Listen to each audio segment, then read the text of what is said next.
श्रीमद भागवत महापुराण चतुर्थ स्कंध 6वा अध्याय.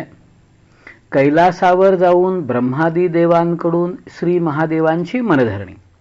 मैत्रेय म्हणतात, जेव्हा रुद्राच्या सेवकांनी सर्व देवांचा पराभव केला आणि त्यांची सर्व अंगे त्रिशूळ, पट्टीश, खड्ग, गदा, परिघ आणि मुद्गर याने छिन्नविच्छिन्न केली, तेव्हा ते देव, ऋत्विज आणि अन्य सदस्यांसह फारच भयभीत होऊन ब्रह्मदेवाकडे गेले आणि त्यांना नमस्कार करून त्यांनी सर्व वृत्तांत सांगितला. भगवान ब्रह्मदेव आणि सर्वांतर्यामी नारायण आधीच हा भावी उत्पात जाणून दक्षाच्या यज्ञात गेले नव्हते.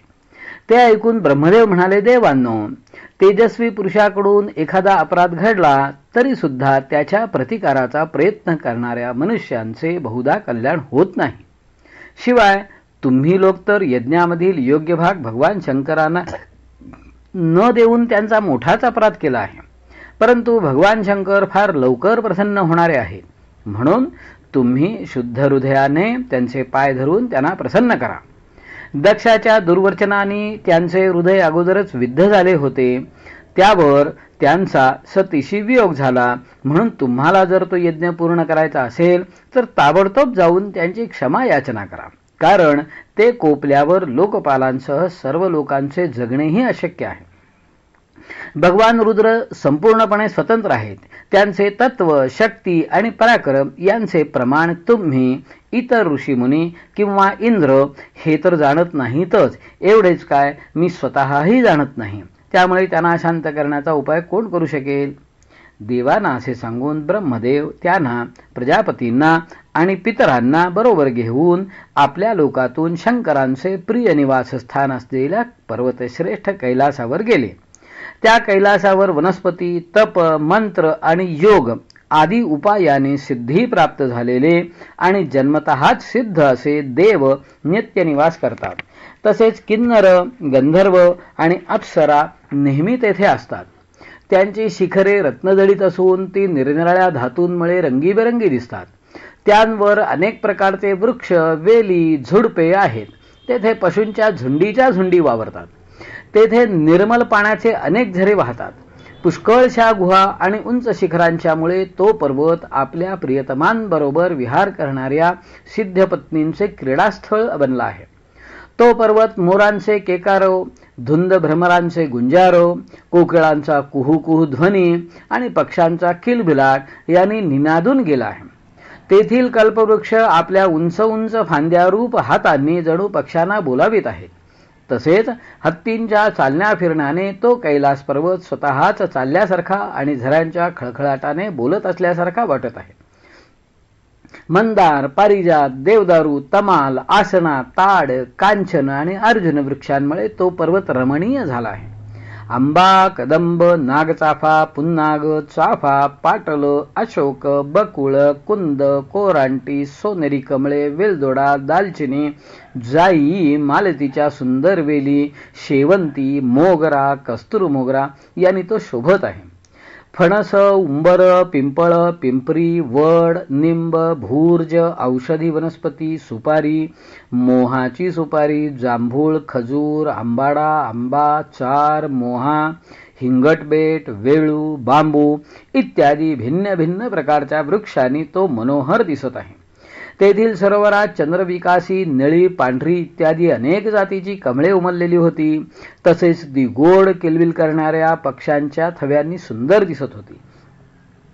तेथे जिकडे तिकडे हरिण, वानर, डुक्कर, सिंह, अस्वले, साळी, नीलगाय, गेंडे, वाघ, कृष्णमृग, रानरेडे, कर्णांत्र, एकपाद, अश्वमुख, लांडगे आणि कस्तुरी मृग राहत होते. आणि तेथील सरोवरांचे तट केळीनी वेढलेल्या असल्यामुळे सुशोभित दिसत होते. त्यांच्या चारी बाजूनी नंदा नावाची नदी वाहत होती. तिचे जल देवी सतीच्या स्नानाने अधिकच पवित्र झाले होते.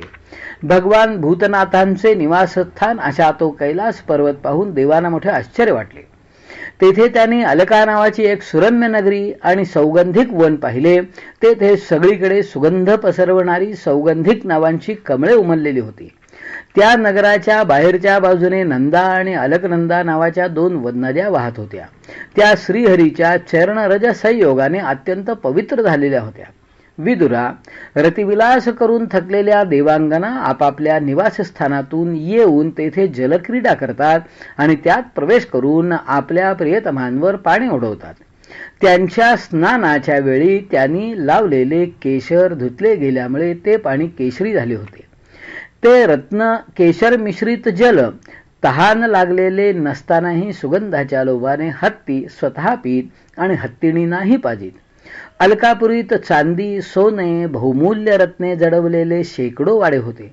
त्यामध्ये अनेक यक्षपत्न्या निवास करीत होत्या. त्यामुळे ही विशाल नगरी विजा आणि ढग यांनी आच्छादिलेल्या अवकाशाप्रमाणे दिसत होती. यक्षराज कुबेराची राजधानी असलेल्या त्या महान अलकापुरीला मागे टाकून देव सौगंधिक वनात आले. ते वन रंगीबेरंगी फुले, फळे, पाने असलेल्या अनेक कल्पवृक्षांनी सुशोभित होते. तेथे कोकिळ आदी पक्ष्यांचा कलकलाट आणि भ्रमरांचा गुंजारव चालला होता. तसेच राजहंसांना परमप्रिय अशी कमलकुसुमांनी सुशोभित अनेक सरोवरे होती. ते वन जंगली हत्तींच्या शरीराने घासल्या गेलेल्या हरिचंदन वृक्षांना स्पर्श करून जाणाऱ्या सुगंधित वायूमुळे यक्षपत्न्यांचे मन वारंवार उल्लसित करीत होते. तेथील पुष्करिणींच्या पायऱ्या वैडूर्य मण्यांपासून बनवलेल्या होत्या. त्यात पुष्कळ कमळे उगवलेली होती. तेथे अनेक किंपुरुष आले होते. अशा प्रकारे त्या वनाची शोभा पाहत जाता जाता देवांना जवळच एक वटवृक्ष दिसला. तो वृक्ष 100 योजने उंच होता आणि त्याच्या फांद्या 75 योजने पसरलेल्या होत्या. त्याच्या चारी बाजूंना नेहमी सावली राहत असे. त्यामुळे तेथे उन्हाचा त्रास कधी होत नसे. तसेच त्यावर पक्ष्यांची घरटीही नव्हती. त्या महायोगमय आणि मुमुक्षूंना आश्रयभूत वृक्षाच्या खाली भगवान शंकर बसलेले देवानी पाहिले. ते क्रोधरहित कालाप्रमाणे दिसत होते. त्यांचे शरीर अतिशय शांत होते. सनंदन आदी शांत महासिद्ध आणि यक्षराक्षसांचे स्वामी मित्र कुबेर त्यांची सेवा करत होते. जगतपती महादेव सर्व विश्वाचे सुहृद आहेत. स्नेहामुळे ते सर्वांचे कल्याण करणारे आहेत. ते लोकहितासाठीच उपासना, तप, समाधी इत्यादी साधनांचे आचरण करीत असतात. संध्याकालीन मेघाप्रमाणे कांती असलेल्या शरीरावर त्यांनी तपस्व्यांना आवडणारी भस्म, दंड, जटा आणि हरिणाजीन ही चिन्हे तसेच मस्तकावर चंद्रकला धारण केलेली होती. ते एका दर्भासनावर बसले होते आणि अनेक साधू ऐकत असताना श्री नारदांनी विचारल्यावरून सनातन ब्रह्माचा उपदेश करीत होते. त्यांनी डावे चरणकमल उजव्या मांडीवर ठेवले होते आणि डावा हात उजव्या गुडघ्यावर ठेवून मनगटात रुद्राक्षांची माळ घालून उजव्या हाताने ज्ञानमुद्रा धारण करून ते बसले होते. ते कुबडीचा आधार घेऊन एकाग्र चित्ताने ब्रह्मानंदाचा अनुभव घेत होते. लोकपालांसहित मुनींनी मनन करणाऱ्यात सर्वश्रेष्ठ अशा भगवान शंकरांना हात जोडून प्रणाम केला. जरी देव आणि दैत्यांचे अधिपती श्री महादेवांच्या चरणांना वंदन करीत असले तरी श्री ब्रह्मदेवांना आपल्याकडे आलेले पाहून ते ताबडतोब उठून उभे राहिले आणि जसे वामन अवतारात परमपूज्य विष्णू कश्यपांना वंदन करतात त्याप्रमाणे मस्तक लावून त्यांना प्रणाम केला. शंकरांच्या चारी बाजूनी जे महर्षींच्या सह अन्य सिद्धगण बसले होते त्यांनी सुद्धा याप्रमाणे ब्रह्मदेवांना प्रणाम केला. सर्वांचा नमस्कार करून झाल्यावर अजूनही हात जोडून उभे असलेल्या चंद्रमौळी भगवानांना ब्रह्मदेव हसत हसत म्हणाले. श्री ब्रह्मदेव म्हणाले, आपण संपूर्ण जगाचे स्वामी आहात हे मी जाणतो, कारण विश्वाची योनी प्रकृती आणि त्याचे बीज असणारे शिव यांच्या पलीकडे असणारे जे अद्वितीय परब्रह्म ते आपणच आहात. भगवन, आपण कोळ्याप्रमाणे आपल्या स्वरूपभूत शिवशक्तीच्या रूपात क्रीडा करता करता लीलया या संसाराची उत्पत्ती, पालन आणि संहार करीत आहात. आपणच धर्म आणि अर्थाची प्राप्ती करून देणाऱ्या वेदांच्या रक्षणासाठी दक्षाला निमित्त करून यज्ञाला प्रकट केले आहे. आपणच घालून दिलेल्या ज्या वर्णाश्रमाच्या मर्यादा आहेत त्यांचे नियमनिष्ठ ब्राह्मण श्रद्धापूर्वक पालन करतात. मंगलमय महेश्वरा, आपण शुभकर्म करणाऱ्यांना स्वर्गलोक आणि मोक्षपद बहाल करता, तसेच पापकर्म करणाऱ्यांना घोर नरकात टाकता. असे असूनही काही काही व्यक्तींच्या बाबतीत या कर्माचे फळ उलटे कसे होते? जे महानुभाव आपल्या चरणांवर स्वतःला समर्पित करतात, जे समस्त प्राण्यांना आपल्याच ठिकाणी मानतात आणि सर्व पशूंना अभेद दृष्टीने आत्म्यातच पाहतात, ते पशूंप्रमाणे सहसा क्रोधाच्या अधीन होत नाहीत.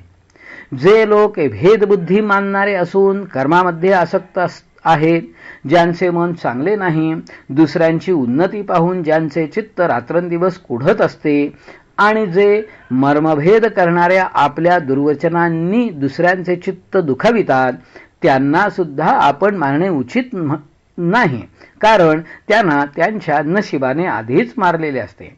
नारायणांच्या प्रबळ मायेने मोहित झाल्यामुळे जरी एखाद्या पुरुषाची कधी एखाद्या ठिकाणी भेदबुद्धी झाली, तरी साधू पुरुष आपल्या प्रेमळ स्वभावामुळे त्याच्यावर कृपाच करतात. दैवामुळे आपल्यावर झालेल्या अन्यायाचा प्रतिकार करण्याचा प्रयत्न ते करीत नाहीत. प्रभो, आपण सर्वज्ञ आहात. परमपुरुष भगवंतांच्या दुस्तर मायेने आपल्या बुद्धीला स्पर्शही झालेला नाही, म्हणून ज्यांचे चित्त मायेमुळे कर्ममार्गात आसक्त झाले आहे, त्यांच्याकडून अपराध घडला तरी त्यांच्यावर आपण कृपाच केली पाहिजे. हे भगवन, आपण सर्वांचे मूळ आहात. आपणच सर्व यज्ञ पूर्ण करणारे आहात. यज्ञभाग मिळवण्याचा आपला अधिकार असूनही या बुद्धिहीन यज्ञकर्त्यांनी तो आपल्याला दिला नाही, म्हणून हा यज्ञ आपल्याकडून उद्ध्वस्त झाला. तरी आपणच या मारल्या गेलेल्या दक्षाच्या अपूर्ण यज्ञाचा पुनरुद्धार करण्याची कृपा करावी. हे प्रभो, हा यजमान दक्ष पुन्हा जिवंत होऊ दे. भगदेवतेला नेत्र येऊ देत, भृगूंना दाढी मिश्या येऊ देत आणि पुषाला पहिल्याप्रमाणे दात येऊ देत. हे रुद्रदेवा, शस्त्रास्त्रांनी आणि दगडांच्या मार्याने ज्या देवता आणि ऋत्विज यांची शरीरे घायाळ झाली, ते आपल्या कृपेने पुन्हा बरे होवोत. यज्ञ पूर्ण झाल्यावर जो भाग शिल्लक राहील तो सर्व आपलाच असेल. हे यज्ञ विध्वंसक, आज हा यज्ञ आपल्याच भागाने पूर्ण हो. इति श्रीमद्भागवते महापुराणे पारमहंस्यां संहितायां चतुर्थस्कन्धे रुद्रसान्त्वनं नाम षष्ठोऽध्यायः. श्रीकृष्णार्पणमस्तु. हरये नमः.